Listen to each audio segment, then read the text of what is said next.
सास का घूंघट पार्ट 3। अब तक हमने देखा कि देविका की हालत बहुत नाजुक है, लेकिन घर के आदमी उसे डॉक्टर के पास नहीं जाने दे रहे हैं और जोगिंदर ने घर के मेन गेट पर बहुत बड़ा ताला लगा दिया है। लेकिन देविका की सास विमला पहली बार घूंघट उठाकर समाज के बनाए नियम का उल्लंघन करती है और देविका की जान बचाने की कोशिश में जुट जाती है। मैं भी देखती हूँ मेरी बहू को डॉक्टर के पास जाने से कौन रोकता है। देखो सचिन के बापू, दरवाजे की चाबी दे दो मुझे। तुम्हारा दिमाग ठिकाने पर है। पहले सर पर पल्लू रखो और अंदर जाओ। आज तक मैंने आपका हर गलत फैसला सर झुकाकर स्वीकार कर लिया, लेकिन आज मैं आपकी एक बात नहीं सुनूंगी। मुझे मेरी बहू की किसी भी कीमत पर जान बचानी है। मुझे चाबी दे दीजिए। पिताजी, माँ ठीक बोल रही है, चाबी दे दीजिए ना, नहीं तो देविका नहीं बचेगी। देविका मरती है तो मर जाए, लेकिन यह दरवाज़ा नहीं खुलेगा। तुम सारी औरतों को इस देविका नाम की बीमारी ने पागल कर दिया है और इस बीमारी का अच्छी तरह से इलाज करना आता है मुझे। वीना बेटी, सुजाता बहू, जाओ अंदर से देविका को लेकर आओ। विमला ये बोलकर अपने पति के हाथ से चाबी छीन लेती है। तभी महेंद्र विमला का हाथ पकड़कर चाबी विमला से छीन लेता है। भाभी, घर के मर्दों से टक्कर लेकर आप अच्छा नहीं कर रही हो। ये इस घर के संस्कार नहीं है। महेंद्र की बात सुनकर कम्मू अपने पति के हाथ से चाबी छीनकर कहती है, इस घर के संस्कार क्या है हम अच्छी तरह से जान गए हैं। आज इस घर का दरवाज़ा खुलकर रहेगा और देविका डॉक्टर के पास जाकर रहेगी। भाभी, ये लो दरवाज़ा खोलो। विमला ताला खोल देती है। तभी वीना और सुजाता देविका को लेकर आ जाती हैं। घर की सारी औरतें देविका को लेकर घर से जा रही होती है कि तभी सुजाता का पति मोहन उससे कहता है, सुजाता, तुम देविका को लेकर इस घर से निकल तो रही हो, लेकिन याद रखना, अगर तुमने एक कदम भी बाहर निकाला तो वापस इस घर में मत आना। मैं देविका के साथ अस्पताल भी जाऊंगी और वापस इस घर में भी आऊंगी। देखती हूँ कौन रोकता है मुझे। देखता हूँ कैसे इस घर के अंदर कदम रखती हो और कौन तुम्हारी मदद करता है। कानून मेरी मदद करेगा और कारट के दरवाजे हर नागरिक के लिए खुले हैं।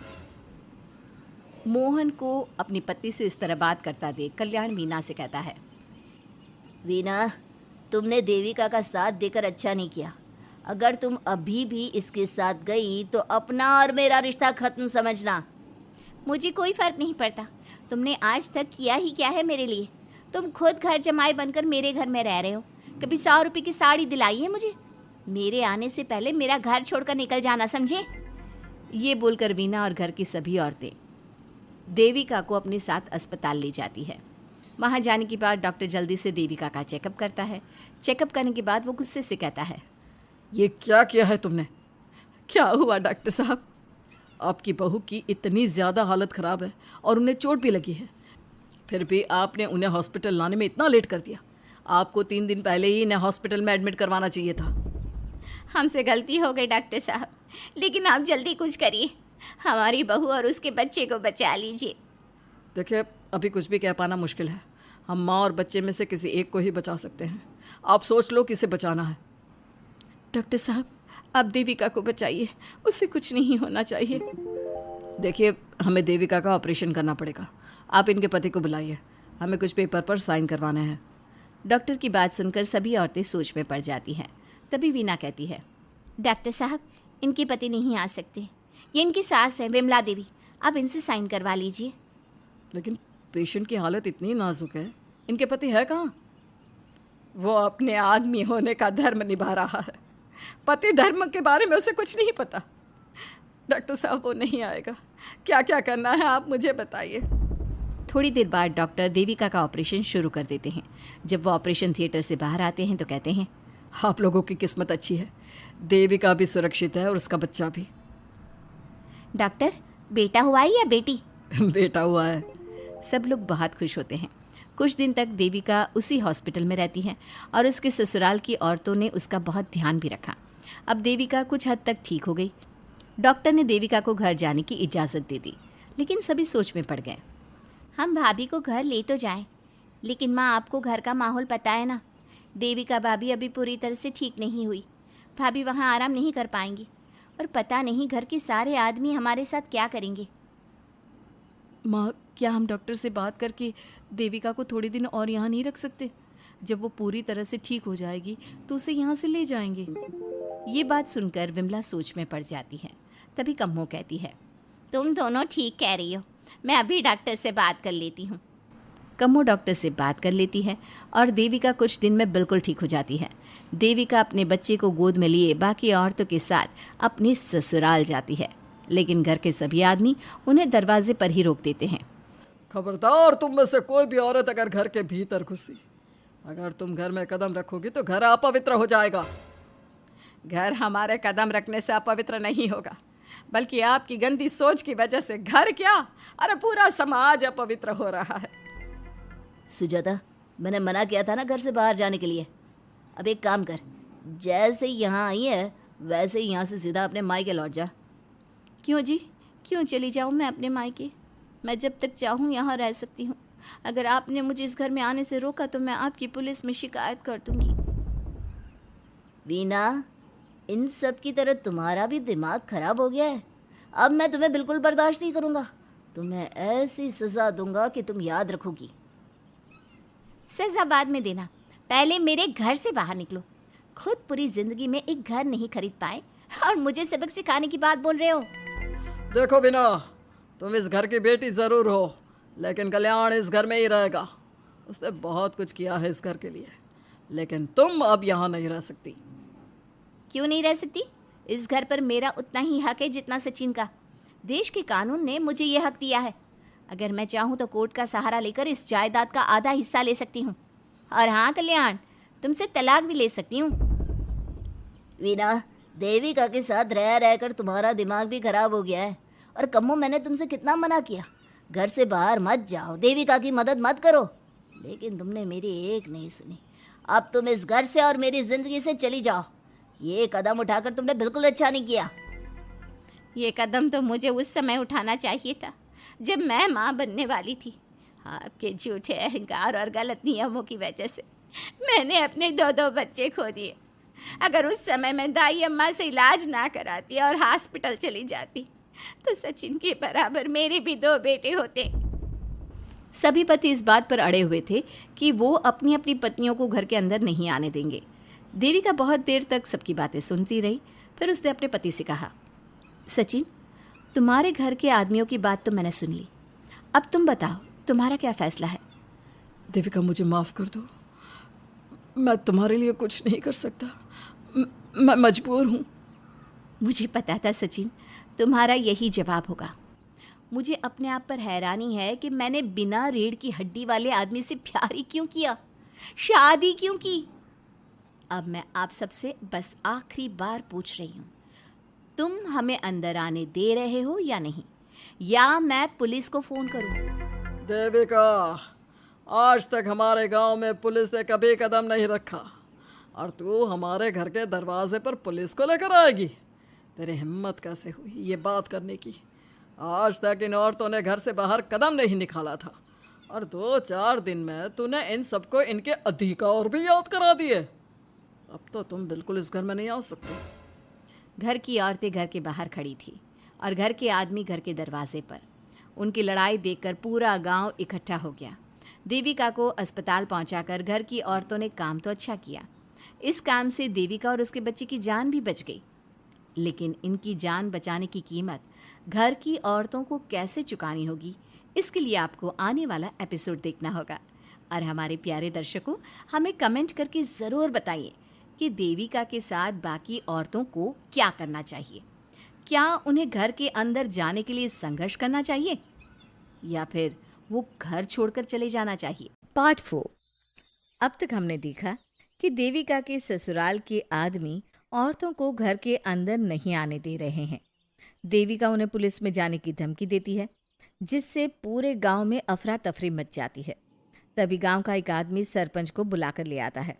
सरपंच उनके घर के बाहर का नज़ारा देखकर कहते हैं, जोगिंदर जी, ये आपके घर की औरतों ने कैसा हंगामा मचा रखा है।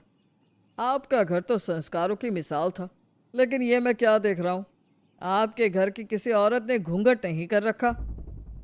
अब सरपंच जी, हमारे घर की औरतों को इस देविका ने बहकाया है। हमने पहले ही इन सबको चेतावनी दी थी कि अगर ये घर से बाहर गई तो हम इन्हें घर में नहीं आने देंगे। अब ये देविका हमें धमकी दे रही है कि पुलिस को बुलाएगी। क्या पुलिस? इस गांव का बरसों पुराना इतिहास रहा है। इस गांव में कभी पुलिस नहीं आई। गांव के सभी फैसले हमने मिलजुल कर किए हैं। जोगिंदर, तुम्हारे घर का फैसला पंचायत करेगी। सरपंच जी, आपने ठीक कहा। पंचायत दोनों तरफ की बातें सुने और जो भी फैसला पंचायत करेगी वो हमें मंजूर होगा। तो ठीक है, आज दोपहर को सभी गांव की चौपाल पर इकट्ठा होंगे और वहीं तुम्हारे घर का फैसला होगा। सरपंच वहां से चला जाता है। घर के आदमी घर के अंदर जाकर दरवाज़ा बंद कर लेते हैं और घर की औरतें वहीं घर के बाहर पेड़ के नीचे बैठ जाती हैं। तभी विमला कहती है, देविका बहू, तुम्हें भूख लगी होगी ना? नहीं माँ जी, मुझे भूख नहीं लगी, मैं ठीक हूँ। बहू, तेरा बच्चा छोटा है अभी, तुझे भूखा नहीं रहना चाहिए। वीना, सुजाता, जाओ पास में जो पंडित जी का बाग है ना, वहाँ से कुछ फल तोड़ लाओ। वीना और सुजाता पास के बगीचे से खूब सारे फल तोड़ कर ले आती हैं। सभी औरतें फल खाती हैं। तभी देविका कहती है, आप सब घर से बाहर निकली, घूंघट उतार दिया तो इन मर्दों की इज्जत चली गई, लेकिन हम सब घर के बाहर भूखे प्यासे बैठे हैं। इस बात पर इन अहंकारी मर्दों को शर्म क्यों नहीं आ रही? हाँ देविका, तुम ठीक कह रही हो। अगर हम मर भी जाए ना, तब भी इन मर्दों के लिए इनके बनाए गए नियम कानून ही अहम रहेंगे, हम नहीं। सुजाता भाभी, मुझे तो सबसे ज़्यादा सचिन पर गुस्सा आ रहा है। उसने मुझसे लव मैरिज की थी, क्या क्या वादे किए थे कि मेरा साथ कभी नहीं छोड़ेगा, और आज उसने मेरा साथ छोड़ दिया। अपने बच्चे को एक बार भी नहीं देखा उसने। देविका, वो शुरू से ही ना डरपोक रहा है। लेकिन इन सारी बातों को छोड़ो, मुझे तो इस बात की चिंता हो रही है कि पंचायत में न जाने क्या फैसला होगा। पता नहीं वो इंसाफ करेंगे भी या नहीं। वीना दीदी, आपको अभी भी पंचायत से इंसाफ मिलने की उम्मीद है? अगर इस गांव की पंचायत में सच में इंसाफ करने की भावना होती तो सरपंच जी अभी हमें घर के अंदर जाने देते। देखा नहीं कितना जहर उगल कर गए हैं हमारे खिलाफ। तो बहू, अब हम क्या करेंगे? पंचायत तो हमारे खिलाफ ही फैसला सुनाएगी। पहले तो हम अपनी सारी बातें रखेंगे। अगर ये लोग नहीं माने तो आपको वही करना होगा जो मैं कहूँगी। लेकिन एक बात आप याद रखना, किसी भी सूरत में हम झुकेंगे नहीं, क्योंकि हम सही हैं। देविका सभी औरतों को समझा रही थी। तभी वहाँ एक गांव वाला आता है। आप सभी को पंचायत में बुलाया है। उस गांव वाले की बात सुनकर सभी औरतें पंचायत में पहुंचती हैं। वो देखती हैं कि उस पंचायत में सारा गांव इकट्ठा हो गया है। बहुत सारी औरतें लंबे लंबे घूंघट करके वहां आई हुई हैं। तभी पंचायत की कार्यवाही शुरू की गई और घर के आदमियों से पूछा गया कि वो घर की औरतों को घर में क्यों नहीं रखना चाहते। हमारे घर की औरतें ना तो घूंघट उतारती है और ना ही किसी डॉक्टर से इलाज करवाती है, और हमारे मना करने के बाद भी इन सब ने घर से बाहर कदम रखा, हमसे ऊंची आवाज़ में बात की। हमने इन सबको चेतावनी भी दी, लेकिन इन्होंने हमारी बात नहीं सुनी। अब ये सभी औरतें हमारे घर में नहीं रह सकती। अब औरतें अपना पक्ष रखें। ये कानून की किस किताब में लिखा है कि औरतों को घूंघट करना चाहिए? और अगर मेरे ससुराल की औरतें मुझे डॉक्टर के पास ना लेकर जाती तो ना मेरा बच्चा जिंदा बचता और ना ही मैं। लेकिन दाई अम्मा से हम इलाज करवा रहे थे ना। दाई अम्मा को कुछ समझ में नहीं आ रहा था। देविका का इलाज दाई अम्मा के बस की बात नहीं थी। काफ़ी देर तक दोनों पक्षों में बहस चलती रही। दोनों एक दूसरे पर आरोप प्रत्यारोप लगाते रहे, लेकिन दोनों पक्षों की बात सुनने के बाद पंचायत ने जो फैसला लिया उसके लिए तो देविका पहले से ही तैयार थी। दोनों पक्षों की बात सुनने के बाद पंचायत ने यह फैसला किया है कि सारी गलती महिलाओं की है। अगर वो अपने अपने पतियों से माफ़ी मांग लेती है और वादा करती है कि भविष्य में कभी ऐसी गलती नहीं दोहराएंगी, तो वो घर के अंदर प्रवेश कर सकती हैं। हमें पंचायत का फैसला मंजूर नहीं है। हमने कोई गलती नहीं की जो हम माफ़ी मांगे। और किस बात का वादा करें हम? हमने देविका की जान बचाई है, तो आप हमसे भविष्य में किसी की जान ना बचाने का वादा ले रहे हैं क्या? अगर तुम्हें पंचायत का फैसला मंजूर नहीं है तो तुम सबको घर में नहीं पुरानी हवेली में रहना होगा, जो अब खंडहर बन चुकी है। यह खंडहर तुम्हारे घर के सामने ही है। सरपंच जी, आपका फैसला सही नहीं है। एक बार और सोच लीजिए इस फैसले के बारे में। ओ शहर की छोरी, 4 किताबें क्या पढ़ ली, हमें सही गलत का पाठ पढ़ाएगी? तुझे पता नहीं कि पंचायत का फैसला यहाँ सदियों से चलता आया है और लोग उसी को मानते आए हैं। अच्छी तरह जानती हूँ सरपंच जी। अगर मैं चाहूँ तो आपके इस फैसले को कोर्ट की चौखट तक ले जा सकती हूँ। पुलिस को बुलाकर अभी घर के अंदर जा सकती हूँ। पंचायत और घर के आदमियों की शिकायत पुलिस में कर सकती हूँ और अपने बच्चे को उसका हक दिलवा सकती हूँ। लेकिन नहीं, मैं ऐसा नहीं करूँगी। मैं उसी खंडहर में रहूँगी और इस गांव के आदमियों को दिखा दूंगी कि औरत खंडहर को भी महल बना सकती है, और वो भी बिना किसी आदमी की मदद के। सारे गांव की औरतें देविका की बातें सुनकर हैरान हो जाती है। उनका जीवन घूंघट और घर के 4 दीवारी के बीच में ही था। कोई औरत अपने हक के लिए पंचायत से भी टकरा सकती है, ये बात उन्होंने पहली बार सुनी थी। अब देविका घर की औरतों के साथ खंडहर में चली जाती है। माँ जी, ये खंडहर तो काफ़ी पुराना है। भाभी, खंडहर पुराने ही होते हैं। मुझे तो डरावना भी लग रहा है। मैं डर की वजह से कभी इस खंडहर के आसपास भी नहीं आई, लेकिन मुझे क्या पता था कि एक दिन इसी में रहना पड़ेगा।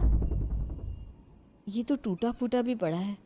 माँ जी, एक काम करते हैं, ये खंडहर तो काफ़ी बड़ा है, इसलिए एक हिस्से की साफ सफाई करके उसे ही रहने लायक बना देते हैं। बाद में धीरे धीरे पूरा खंडहर ठीक कर लेंगे। हाँ बहू, तुम ठीक कह रही हो। विमला भाभी और मैं इस खंडहर के टूटे हुए हिस्सों पर मिट्टी और ईंटें लगा देते हैं। सुजाता और विना, तुम साफ सफाई कर लो। सभी औरतें मिलकर खंडहर के एक हिस्से को सुधारना शुरू कर देती है और काफ़ी देर तक मेहनत करने के बाद वो उस हिस्से को काफ़ी हद तक अच्छा कर लेती हैं। और इसी तरह रात हो जाती है। सभी औरतें बैठकर बात करती है। माँ, हमने इस खंडहर को घर तो बना दिया है, लेकिन ये घर चलेगा कैसे? हाँ माँ जी, मैं भी यही सोच रही हूँ। और हम सब तो बड़े हैं, गर्मी सर्दी भूख कुछ भी आसानी से बर्दाश्त कर सकते हैं। लेकिन देविका का बेटा बहुत छोटा है, उसे तो हमें अच्छी तरह से पालना होगा ना। मैं भी यही सोच रही हूँ कि आगे हमें क्या करना चाहिए।